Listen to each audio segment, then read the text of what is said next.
Jadi kemarin kita sudah melihat bagaimana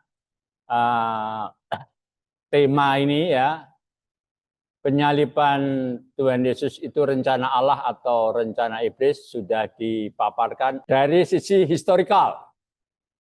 Ya. Ya, apakah penyaliban Tuhan Yesus itu rencana Allah atau rencana iblis? Memang ini menjadi pertanyaan yang mendasar, krusial sekali bagi kita sebagai anak-anak Tuhan. Apalagi ketika pemahaman ini kita tidak memahaminya secara komprehensif. Ya. Jadi ini akan membuat orang-orang yang mungkin mendengar itu akan bertanya-tanya. Misalnya kita mengatakan itu rencana Tuhan, pasti ada pertanyaan yang berikutnya. Atau mungkin kita akan mengatakan itu rencana iblis. Ya. Demikian juga itu pasti akan menyusul pertanyaan berikutnya. Tapi yang jelas, slide berikutnya ya. Penyaliban Tuhan Yesus ini merupakan fakta sejarah yang tidak bisa kita pungkiri. Ya. Karena penyaliban Tuhan Yesus ini diakui ya dalam sejarah dunia ini ya. Khususnya ditulis oleh sejarawan-sejarawan kuno seperti Flavius Josephus, Tacitus, Lucian dari Samosata, dan juga Mara Bar Serapion. Kemudian ada juga dicatat dalam Talmud Yahudi dan Plinius Muda. Dan yang menjadi pertanyaan adalah penyaliban itu rencana siapa? Itu kan yang menjadi topik yang harus kita lihat, kita pelajari bersama-sama. Ya, Pak Yosua sekarang, Pak.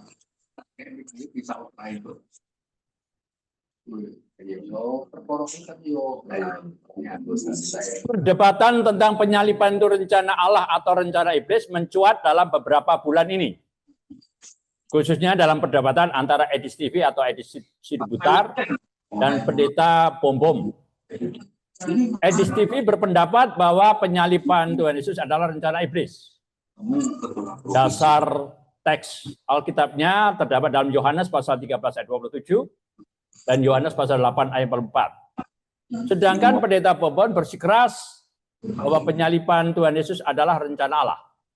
Dasar teksnya adalah Kisah Para Rasul pasal 2 ayat 23, Kisah Para Rasul pasal 4 ayat 27 sampai 28 dan sebagainya. Ya, saya hanya mencatat beberapa saja yang sebagai dasar argumentasi mereka.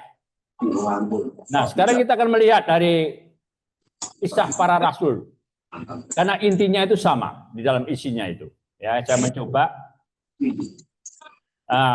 Kalau kita lihat, ya, apa yang dikatakan Petrus dan mengapa serta kapan Petrus mengatakan hal-hal itu, maka kita bisa melihat, kita bisa menangkap sekilas bahwa Petrus sedang dalam konteks menjawab orang-orang Yahudi yang menuduh bahwa murid-murid Tuhan sedang berada dalam keadaan mabuk anggur karena mereka dipenuhi Roh Kudus, ya, mereka berbahasa glosolalia, berbahasa lidah, dan orang-orang menganggap bahwa mereka ini sedang mabuk anggur.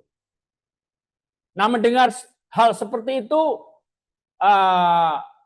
spontanitas, ya, Petrus berdiri dan menjawab, ya, apa yang dituduhkan mereka kepada murid-murid Tuhan tersebut. Petrus menyanggahnya dan teks yang Petrus kutip dalam peristiwa Pentakosta tersebut diambil dari nubuatan Nabi Yoel, pasal 2 ayat 28 sampai 29.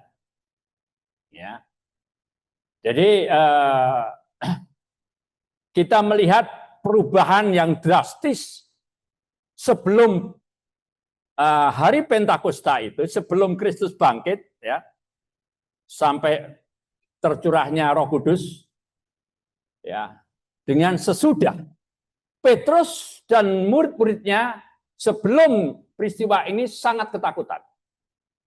Tetapi setelah peristiwa ini, setelah peristiwa Pentakosta ini, ada sesuatu yang baru, ya, dalam pola pikir mereka, dalam paradigma mereka.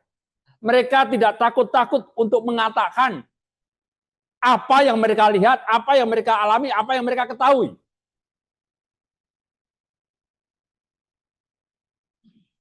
Nah, setelah memberikan penjelasan tentang sudah tergenapinya nubuatan Nabi Yoel, Petrus mulai mengarahkan bangsa Israel kepada pokok bahasan yang baru. Ya, dia berseru, hai orang-orang Israel, dengarlah kepada apa yang aku katakan. Jadi sebelumnya Petrus ingin menjawab bahwa ini tidak mabuk anggur orang-orang ini. Tetapi ini merupakan penggenapan apa yang sudah dinubuatkan oleh Nabi Yoel sebelumnya. Bahwa pada hari akhir nanti, aku akan mencurahkan rohku kepada anak-anakmu laki-laki, anak-anakmu perempuan, orang-orang tua akan melihat punya mimpi-mimpi, dan orang-orang muda akan mempunyai penglihatan-penglihatan. Nah, setelah penjelasan sedemikian rupa, ya, yang disampaikan Petrus dengan gamblangnya kepada orang-orang yang ada saat itu, kemudian Petrus menggeser, ya, topik atau bahasan yang baru yang sangat penting. Ya, makanya dia berkata demikian. Dengarlah kepada apa yang aku katakan. Petrus sampai pada tema besarnya, yakni tentang Yesus dari Nazaret dan kabar baik yang telah datang melalui dia. Jadi sekarang Petrus ingin mengajak semua orang-orang yang ada di sana, ya, dalam mereka yang cukup banyak berada di Yerusalem itu, dan mereka yang melihat bagaimana peristiwa Pentakosta itu terjadi. Sekarang Petrus ingin mengarahkan pada satu topik bahasan yang baru, yaitu tentang Yesus. Bukan tentang pencurahan lagi, tetapi tentang Yesus, ya, dari Nazaret itu. Petrus memperkenalkan Yesus sebagai seorang manusia yang telah ditentukan Allah dengan kekuatan, mujizat, dan tanda-tanda. Bukan hanya sampai di situ. Petrus juga menegaskan bahwa Allah telah menetapkan, ya, kata kuncinya, telah menetapkan Yesus untuk diserahkan dan dihukum mati. Nah, puncaknya Petrus mengatakan dengan jelas dan tegas bahwa Yesus yang telah disalibkan dan dibunuh itu telah dibangkitkan oleh Allah.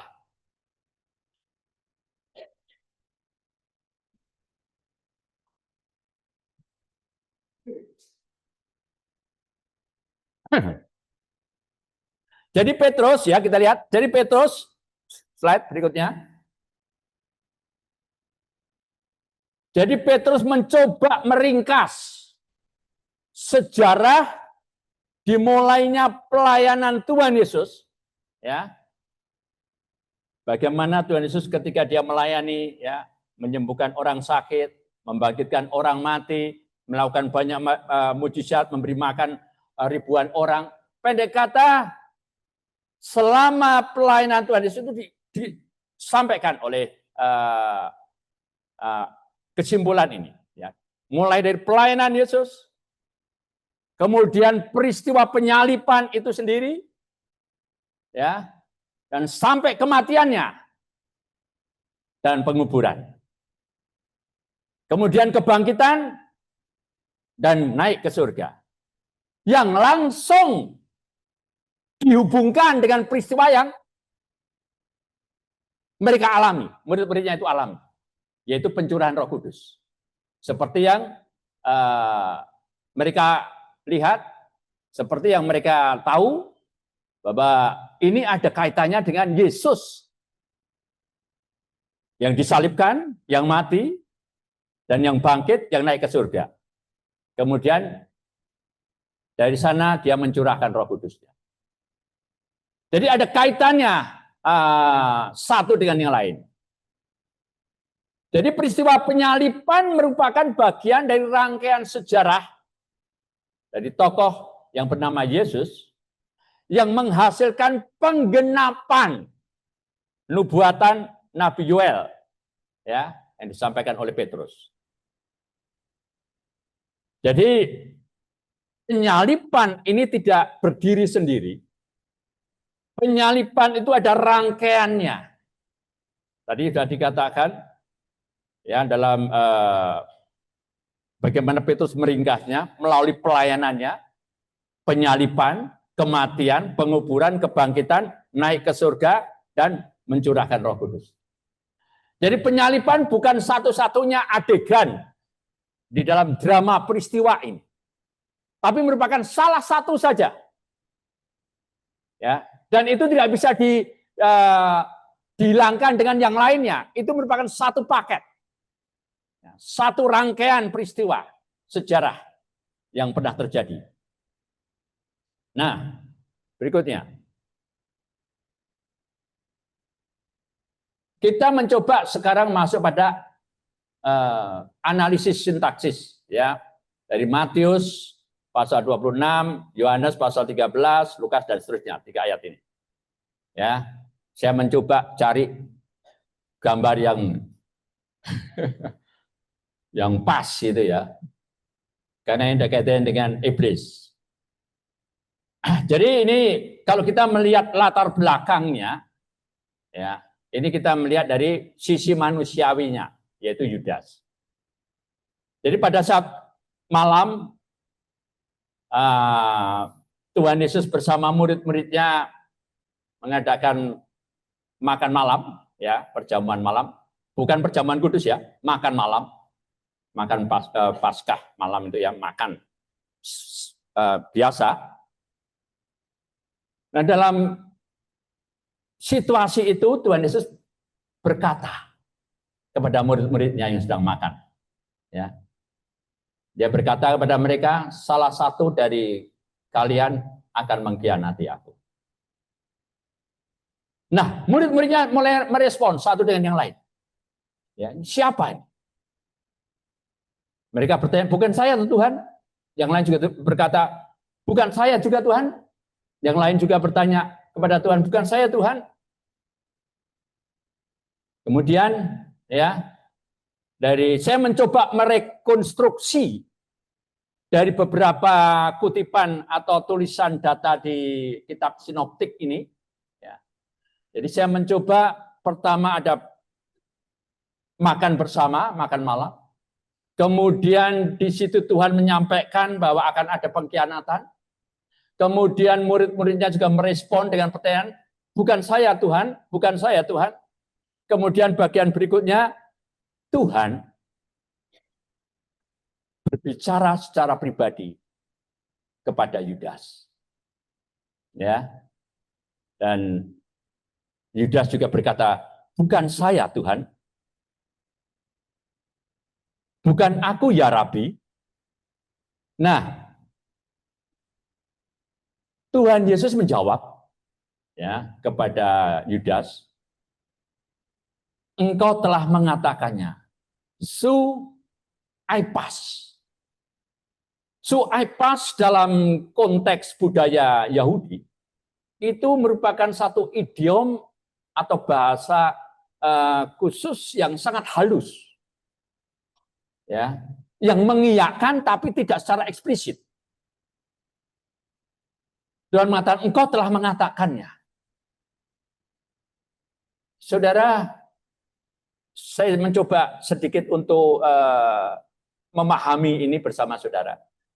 Bahasa yang halus ini yang Tuhan sampaikan kepada Yudas ini, itu kalau saya coba mencari ilustrasi yang lain, ya beberapa waktu yang lalu Keraton Yogyakarta itu menuntut ya atau menggugat PT KAI ya karena PT KAI mengklaim tanah Tugu Stasiun Jogja itu miliknya asetnya PT KAI. Kemudian secara resmi menggugat di Pengadilan Jogja. Gugatannya sangat aneh. Apa itu? Pihak keraton menggugat hanya Rp1.000. Ya. Itu mempunyai makna yang dalam, saudara. Mengapa? menggugat hanya Rp1.000. Ya. Karena kalau dalam bahasa Jawa 1.000 itu 1.000. Ya. Kemudian kalau orang mau lewat, dia akan berkata nyuwun sewu atau permisi.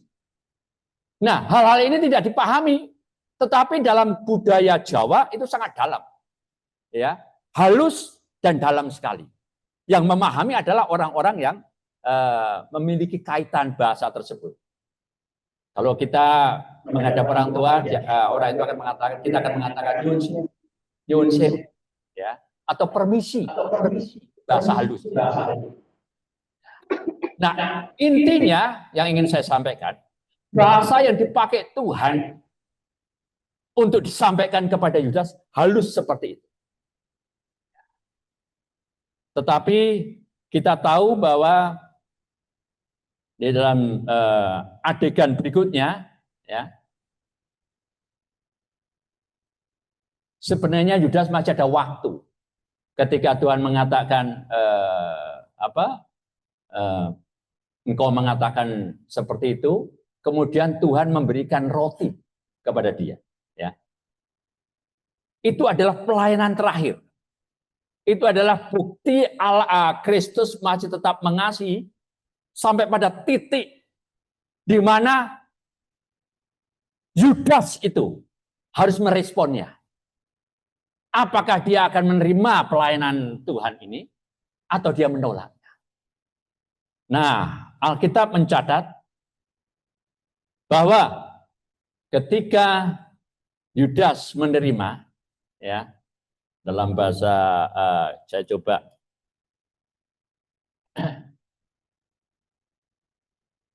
ya.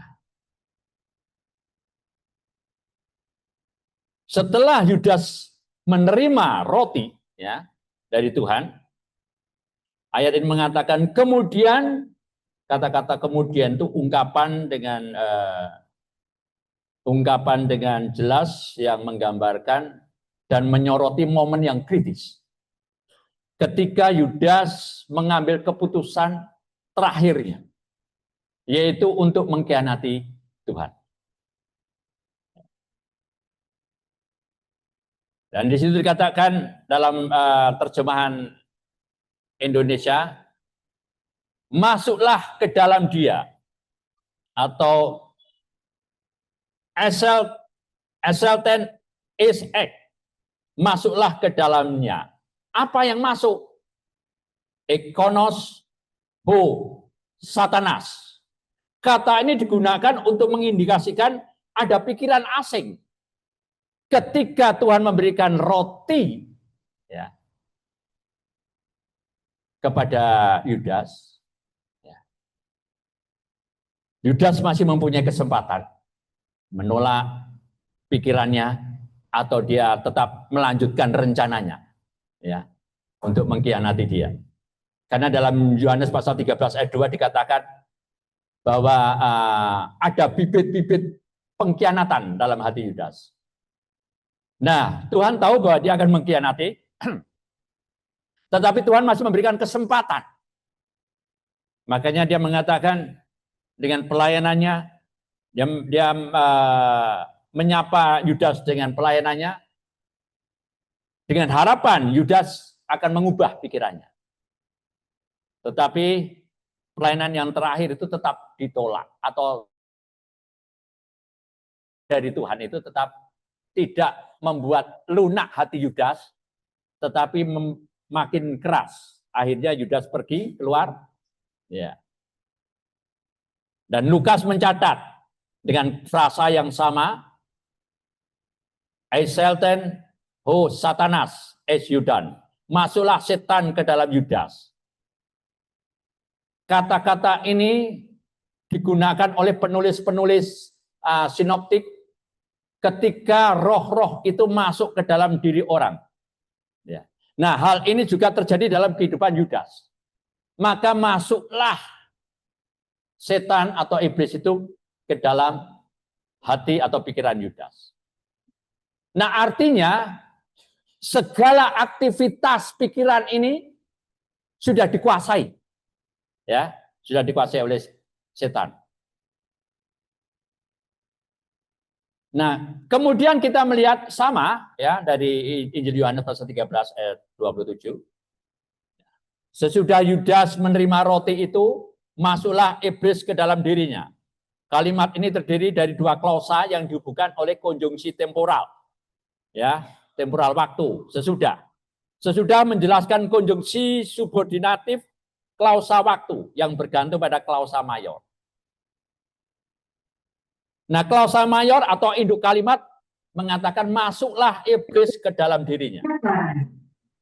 Frasa ini berfungsi untuk menerangkan sebagai klausa utama yang menyatakan peristiwa utama yang menunjukkan proses rohani atau puncak proses rohani. Bahwa keputusan Yudas kini sepenuhnya dikuasai kejahatan. Ya.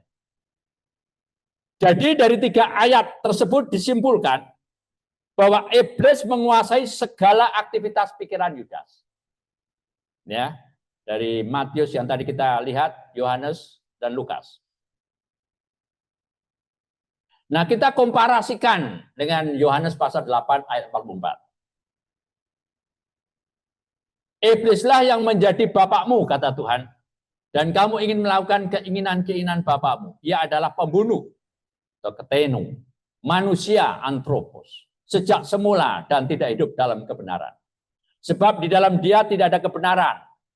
Apabila ia berkata dusta, ia berkata dan atas kehendaknya sendiri. Sebab ia adalah pendusta dan bapak segala dusta. Itu analisa dari pihak pribadi bagaimana kaitannya iblis ya dalam pikiran Yudas. Bagaimana iblis dalam pikiran Yudas ini ya mempunyai rencana terhadap penyalipan. Nah, sekarang kita melihat apa yang dibicarakan di dalam Petrus, dalam Kisah Para Rasul oleh Petrus tadi. Ayat 23 dimulai dengan kata toton yang diambil sebagai objek langsung dari ayat sebelumnya, ayat 22. Yang menerangkan tentang seseorang yang bernama Yesus dari Nazaret yang berdiri dan memiliki relasi spesial dengan Allah, yaitu seseorang yang melaluinya Allah bertindak secara unik. Nah, dengan demikian Allah menunjukkan bahwa Yesus adalah pribadi khusus dan istimewa. Dan Allah melakukan berbagai tanda-tanda dan mujizat melalui Yesus dan melakukannya untuk kepentingan umatnya. Dengan perkataan lain, Allah telah membuat Yesus sebagai Tuhan dan Kristus. Nah, frasa, ini kita masuk pada poin pentingnya. Frasa te horismene boleh berfungsi sebagai klausa yang menjelaskan dasar atau sumber penyebab dari tindakan penyalipan. Dan apabila dikaitkan dengan frasa penting dari kata anelate, artinya kamu yang membunuh, maka struktur maknanya adalah kamu yang membunuh Yesus. Menurut keputusan yang telah ditetapkan di Venkaus dan diketahui sebelumnya oleh Allah, ya, kai prognose doteo.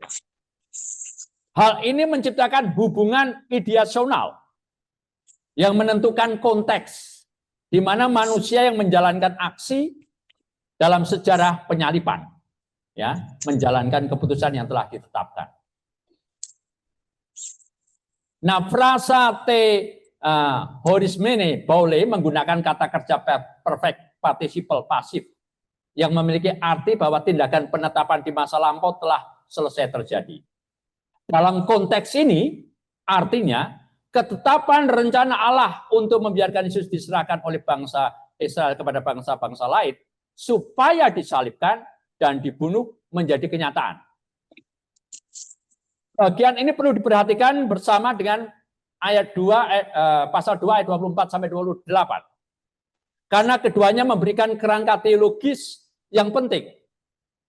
Kamu telah membunuhnya, tetapi Allah telah membangkitkannya dari antara orang mati. Nah, jadi di sini kita bisa melihat ada 2 dimensi yang secara langsung terlibat berperan dalam peristiwa penyalipan itu terjadi. Dimensi pertama berangkat dari kata ektoton, yang menunjuk pada pengkhianatan Yudas, yang mengekspresikan rencana iblis sesuai dengan Yohanes pasal 13 ayat 27, Matius pasal 26 ayat 25, Lukas pasal 22 ayat 3. Adapun proses terjadinya peristiwa dimulai dari kata ektoton, berasal dari dua kata, ek dan didomi, yang berarti diserahkan. Ek itu keluar, didomi itu memberikan. Kita akan lihat berikutnya.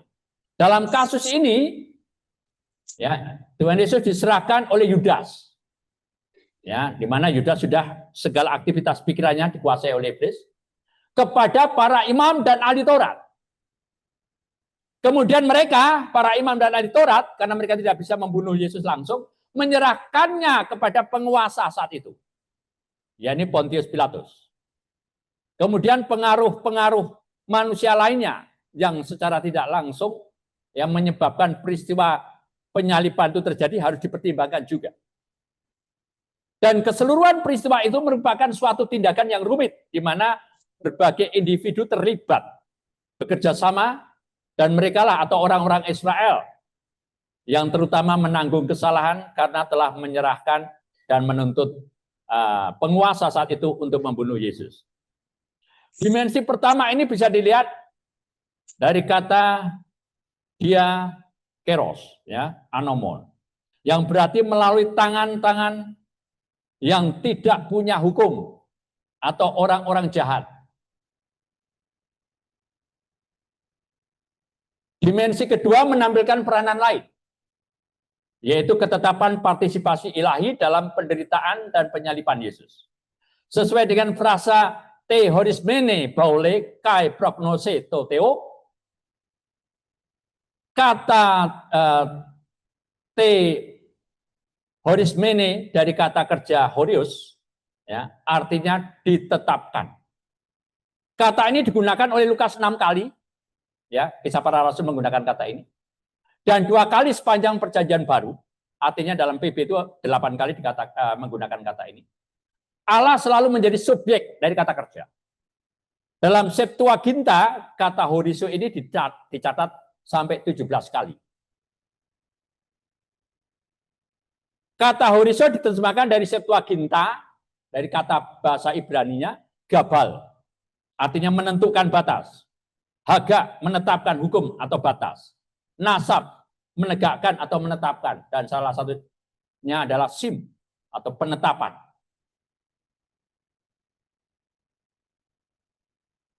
Horizo sendiri berasal dari kata horos, yang berarti batas, garis, atau batasan ruang. Dari sini muncul kata horizon dalam bahasa Inggrisnya. Dengan demikian makna dasar atau makna aslinya adalah menetapkan batasan, atau menentukan sesuatu batasan, menetapkan secara pasti.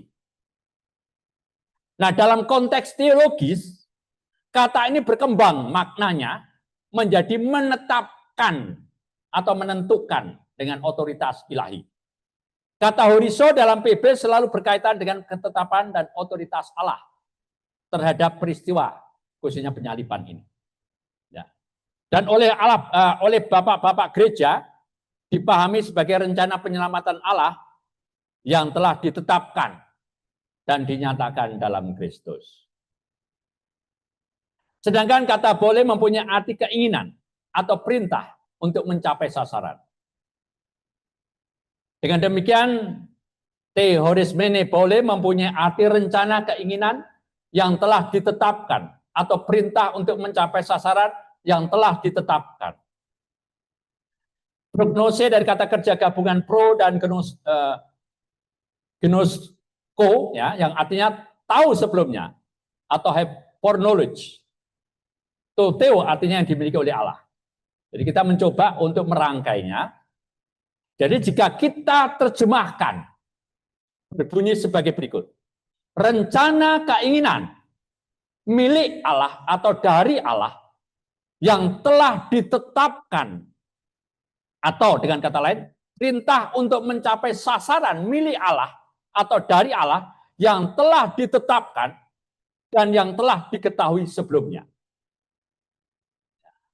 Nah, dalam konteks penyaliban, Tuhan Yesus menunjuk kepada kehendak dan rencana Allah yang telah ditetapkan dengan sadar dan sengaja sebagai akibat dari maksud yang telah ditetapkan, diputuskan, dan pengetahuan sebelumnya dari Allah.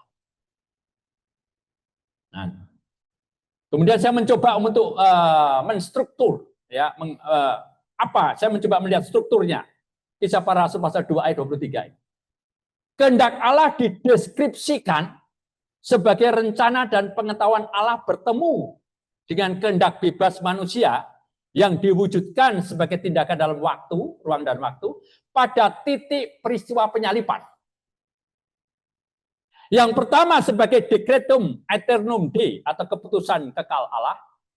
Yang kedua sebagai voluntas humana atau kehendak manusia. Nah, dengan demikian sejarah peristiwa penyalipan itu adalah ketetapan ilahi dan sekaligus tindakan kehendak manusia yang terlaksana ketika Yesus disalibkan dan mati. Sesuai dengan ayat 23, Yohanes pasal 8 ayat 44. Kemudian dilanjutkan dengan dibangkitkannya dia dari kematian, ayat 24, sebagai kesatuan peristiwa dalam konteks historical religious dan menuju kepada bukti penggenapan nubuatan dalam ayat 25 sampai 28 dan Yoel pasal 2 ayat 28 sampai 29 secara kohesif dan progresif yang menuntaskan misinya sesuai dengan 1 Petrus pasal 3 ayat 18 sampai 20. Dalam 1 Petrus itu dikatakan ia yang dibunuh dalam keadaan manusia. Ya. Artinya ketika Petrus berkhotbah di dalam Kisah Para Rasul tadi, dia melihat yang dibunuh, yang disalibkan adalah Yesus itu dibangkitkan kembali. Dan kalau kita lihat dari ayat 19 sampai 21 Petrus pasal 3 ini ada rangkaiannya sebelum dia postmortem appearance, sebelum dia menampakkan diri kepada murid-muridnya. Dia menuntaskan tugas yang paling puncaknya, ya. Dalam ayat 19-20 kata-kata dalam bahasa Indonesia, dia memberitakan Injil kepada roh-roh yang di penjara. Ini penafsirannya berbahaya sekali. Karena ketika kita mencoba melihat aslinya, di sanalah Tuhan memproklamirkan kemenangannya kepada roh-roh yang pertama kali di zaman Musa, di zaman Nabi Nuh, ya. Zamannya Nuh, mereka mencoba untuk menghancurkan umat manusia. Ya. Tapi itu nanti dalam pelajaran berikutnya. Tetapi yang jelas, Petrus memahami, ya, bahwa penyalipan itu sesuai dengan rencana Allah. Penyalipan Yesus menghasilkan penggenapan proto-evangelium sampai titik kulminasi. Kejadian 3 ayat 15, 1 Petrus 3 ayat 8 sampai 18 sampai 20 dan KPR 2 ayat 23-24. Penggenapan nubuatan mesianik Daud digenapi. Mazmur 16 KPR 2 ayat 25-28. Penggenapan janji pencurahan Roh Kudus terjadi. Yoel pasal 2 ayat 28-29, KPR pasal 2 ayat 16-21. Itu kan yang sedang dibahas oleh Petrus. Nah, jadi peristiwa penyalipan intinya bukanlah kecelakaan sejarah, melainkan bagian dari rencana kekal Allah sejak awal dunia. Dari dua sisi ini kita melihat kedaulatan Allah atas rencana iblis didemonstrasikan melalui salib yang tampak sebagai suatu kekalahan, tapi justru menjadi pusat kemenangan atas iblis seperti yang dicatat dalam Kolose pasal 2 ayat 15. Ia telah melucuti pemerintah-pemerintah dan penguasa-penguasa dan menjadikan mereka tontonan umum dalam kemenangannya atas mereka di dalam Kristus. Dari sudut pandang itulah penyalipan merupakan paradoks tertinggi. Sebab di saat iblis dan manusia sebagai sekutunya berpikir bahwa mereka mencapai suatu kemenangan yang bersejarah atas Yesus, justru iblis dan manusia dikalahkan secara mutlak. Penyalipan Yesus adalah paradok dalam Alkitab. Karena di dalam satu peristiwa yang sama terjadi dua rencana yang tampaknya berlawanan, yakni rencana Allah untuk keselamatan manusia dan rencana iblis melalui Yudas dan penguasa dunia untuk menghancurkan Mesias. Paradok itu terjadi ketika Allah menghendaki salib untuk menyelamatkan manusia, sedangkan iblis menghendaki salib untuk menghancurkan Mesias.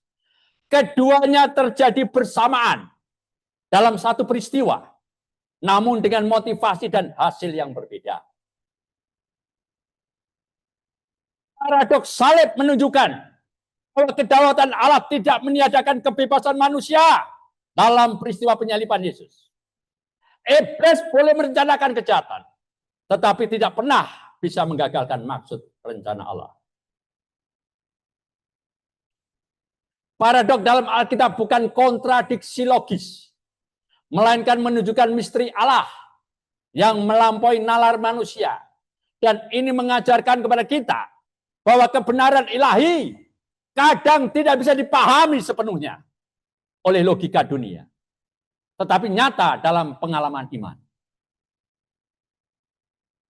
Alkitab mengandung paradoksial yang berarti bahwa di dalamnya terdapat kebenaran-kebenaran ilahi yang tampak berlawanan secara manusiawi, tetapi justru menyatu dalam hikmat dan rencana Allah.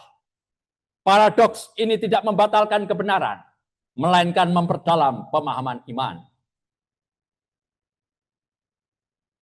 Dalam teologi suatu disebut paradoks bukan karena bertentangan secara logis, melainkan karena dua kebenaran tampak berlawanan dalam logika manusia. Tetapi keduanya benar dalam terang wahyu Allah. Jadi metode untuk menyimpulkan paradoks bukanlah logika formal murni, melainkan analisis wahyu dan rasio teologis. Yaitu suatu perpaduan antara iman dan akal manusia. Dalam analisis biblika, paradok melihat dua teks yang bertentangan itu sebagai sama-sama benar dalam konteksnya dan bukan saling membatalkan. Ya, ini kuncinya di sini dalam pelajaran biblikal pada pagi hari ini. Dalam analisis biblikal, paradoks melihat dua teks yang bertentangan sebagai sama-sama benar dalam konteksnya dan bukan saling membatalkan. Dalam metode dialektika teologis menyimpulkan bahwa paradoks sebagai tanda keterbatasan nalar manusia terhadap misteri Allah. Dalam metode analitik sintetik menemukan bahwa paradoks bukan kontradiksi, tetapi komplementer.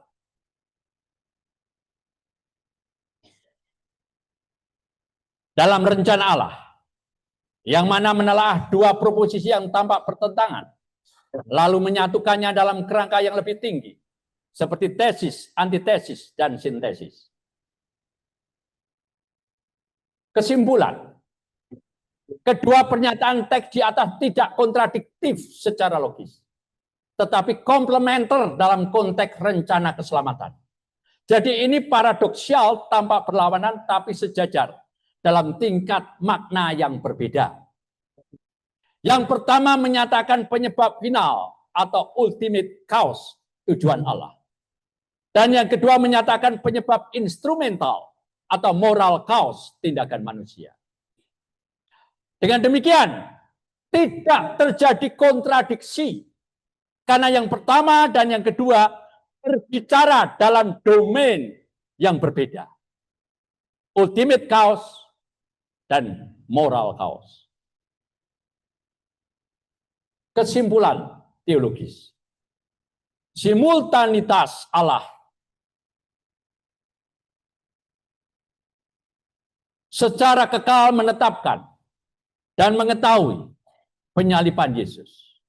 Namun ia menetapkannya dengan cara yang tidak meniadakan tanggung jawab moral manusia.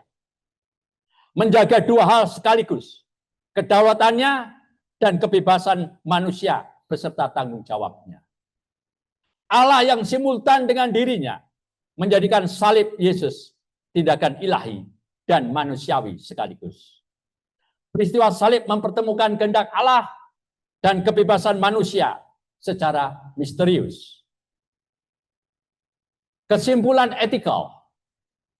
Pengetahuan tentang rencana Allah harus menuntun kita pada kerendahan hati, ketaatan, dan pertobatan.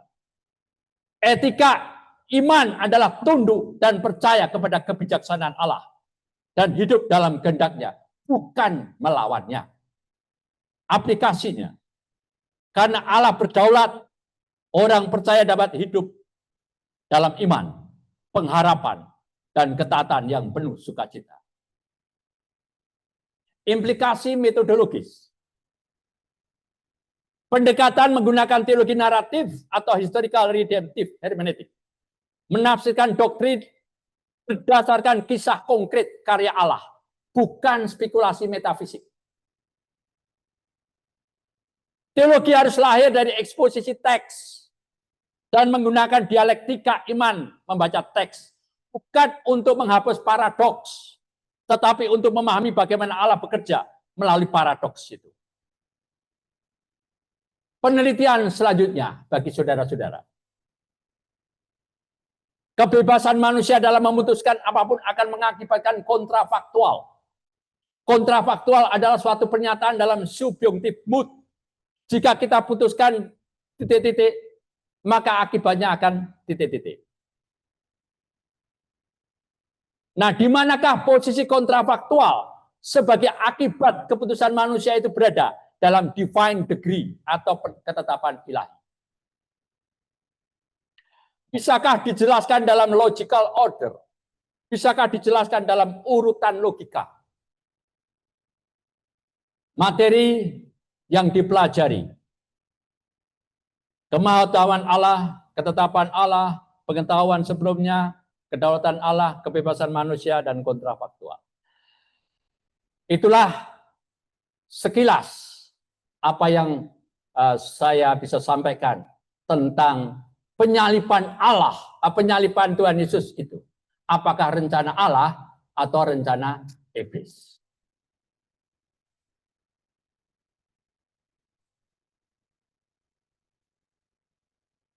Bagaimana? Apakah ada disambung dengan tanya jawab? Saya mencoba menjawab apa yang bisa saya jawab. Ya, Kasihkan itu enggak apa-apa. saya menyampaikan terima kasih kepada Dr. Yos yang sudah menyampaikan materi kepada kita kematian Yesus, rencana Allah atau iblis dari sudut pandang biblikal. Kami menyapa beberapa Bapak dan Ibu yang ikut di Zoom. Ada Bapak Martin Keden dari Kupang. Salam Pak Martin. Kemudian ada Bapak Yosua Padama di Kupang. Ada Saudari Novi Yuli. Ini dari Bandung kalau nggak salah atau dari mana saya kurang pasti. Ada Ratma Raja Guguk.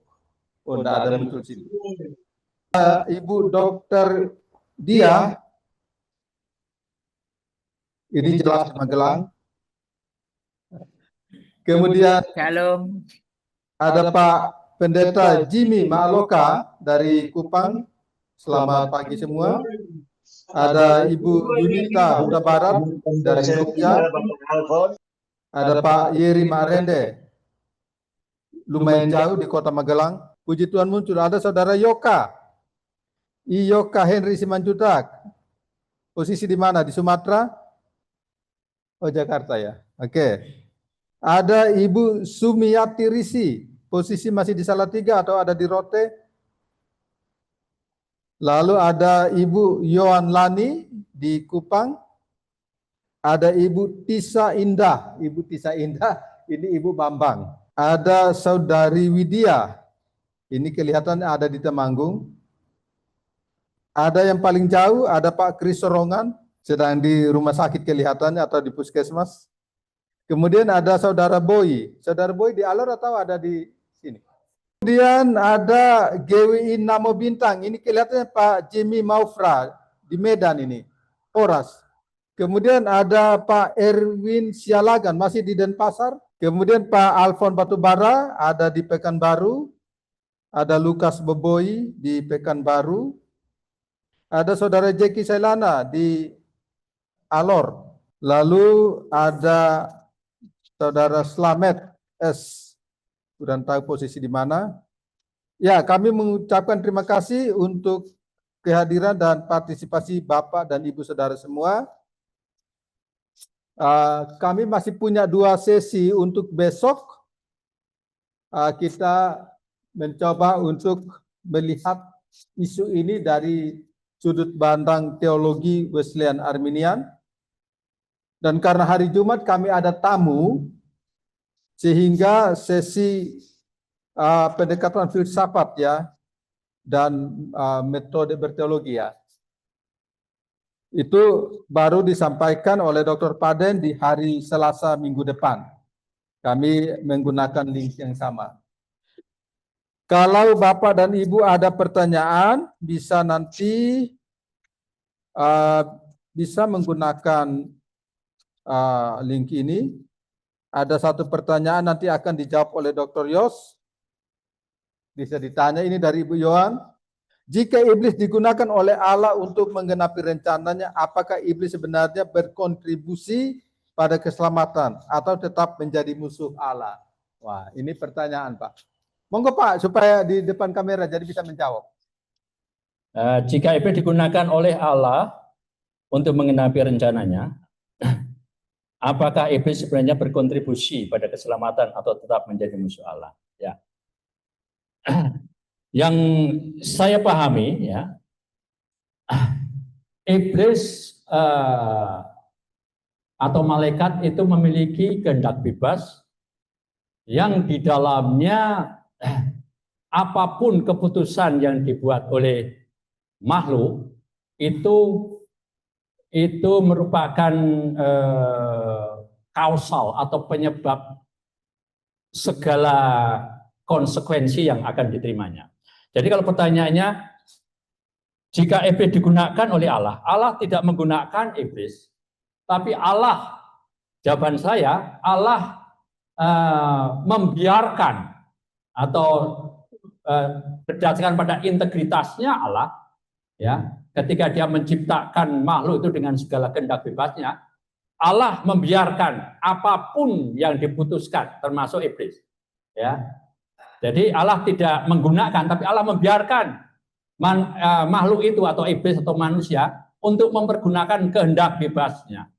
Ingat bahwa ketika manusia itu diciptakan, iblis diciptakan, memang tidak ada data kapan iblis diciptakan dalam Alkitab, tapi ketika Allah sudah menetapkan menciptakan manusia dengan kehendaknya itu dengan segala konsekuensi keputusan dilakukan oleh manusia, itu sudah ditetapkan. Artinya Allah tidak terlibat untuk menjadi kaos atau penyebab. Nah, apakah iblis ini yang dipakai Allah? Allah tidak memakai iblis, Allah membiarkan. Dari pandangan saya, Allah membiarkan karena sesuai dengan kehendak bebas yang makhluk itu miliki. Jadi yaitu fakta sejarah bahwa iblis terlibat langsung, manusia terlibat langsung, ya. Tadi kalau tadi bisa saya putar lagi itu mungkin ada titik-titik di mana saya bisa jelaskan. Tetapi yang saya tangkap adalah bahwa pertanyaan ini kan, apakah iblis digunakan oleh Allah? Ya, tidak. Allah membiarkan atau Allah mengizinkan. Ingat, kalau manusia mempunyai kehendak bebas, ya, Allah juga mempunyai kehendak yang disebut dengan directive will, kehendak langsung direktif. Tapi juga Allah juga mempunyai kehendak permissive will, ya, apa yang diizinkan. Nah, dalam konteks ini saya melihat Allah mengizinkan, tetapi di luar kehendak itu Allah juga mempunyai satu yang disebut dengan overruling will, yang tidak dibatasi oleh kehendak dua-duanya tadi. Dia overruling, melampaui kehendak tersebut. Ya, jadi itu menunjukkan kedaulatannya Allah. Jadi dalam pandangan saya Allah tidak atau iblis itu tidak dipakai Allah, tapi Allah membiarkan, Allah mengizinkan. Dalam konteks pemahaman saya, Allah menggunakan permisi will-nya, ya, mengizinkan. Itu terjadi pada kasusnya Adam sebelum jatuh dalam dosa, ya. Bukan directive will. Yang directive will, yang dimaksudkan directive will adalah Allah ingin Adam dan Hawa taat, tetapi mereka tidak taat. Nah, Allah mempunyai apa yang disebut dengan permissive will, ya. Itu yang saya tangkap, itu yang saya pelajari. Jadi itu Ibu Yohan, ya ini. Jika kata Allah membiarkan iblis atau kematian Yesus, apakah itu berarti Allah mengendaki kejahatan yang dilakukan manusia? Seperti yang tadi saya katakan, pemahaman saya itu adalah ada Allah mempunyai kehendak yang namanya directive will, permissive will, dan overruling will. Di dalam Alkitab, kasus ini terjadi dalam kehidupan Adam dan Hawa, kehidupan Nabi Bileam dan Balak, ya. Itu permissive will, directive will, dan overruling will berperan semuanya. Nah, dari pertanyaan ini, ya, jika kata Allah membiarkan iblis atas kematian Yesus, apakah itu berarti Allah mengendaki? Yaitu mengendaki dalam arti permissive will, ya. Jadi Allah mengendaki bukan directive will, tapi permissive will. Permissive will seperti tadi saya jelaskan, Allah mempunyai permissive will, Allah mempunyai directive will, tapi juga Allah mempunyai overruling will. Nah, itu terjadi ketika dalam kasus Bileam dan Balak, ya. Balak minta supaya bangsa Israel dikutuk, tetapi begitu setiap kali Bileam ini mengucapkan kutuk, malah berubah menjadi berkat. Itu namanya overruling. Tidak bisa didikte oleh makhluk, intinya, ya. Tidak bisa didikte oleh manusia maupun iblis. Jadi itu yang saya sebut dengan permissive will, directive will, dan overruling will of God. Jadi apa yang tadi kehendak Allah, apakah itu berarti Allah mengendaki kejahatan yang dilakukan manusia? Dalam konteks ini adalah permissive will-nya, ya, tapi bukan directive will-nya, ya.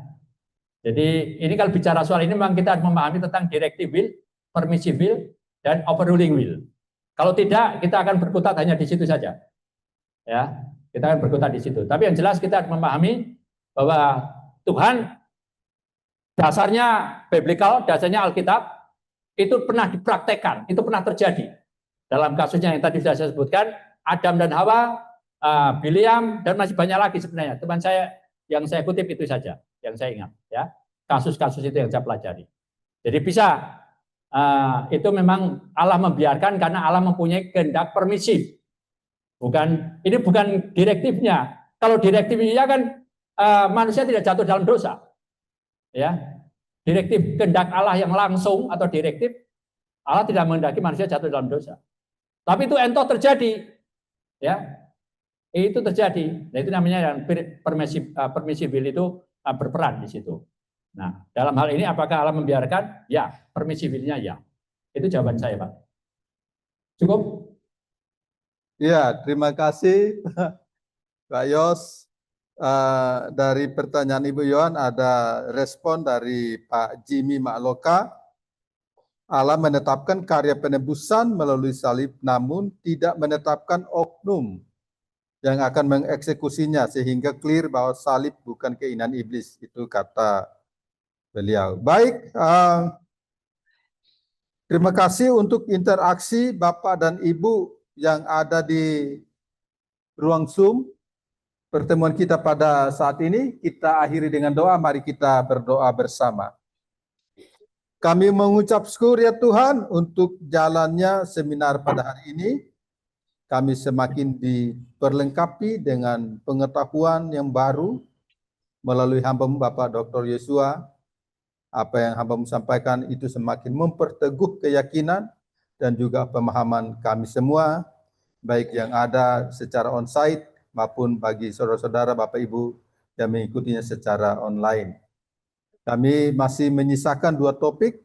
Kami berdoa supaya semua yang akan disampaikan itu terus boleh menjadi berkat bagi kami semua.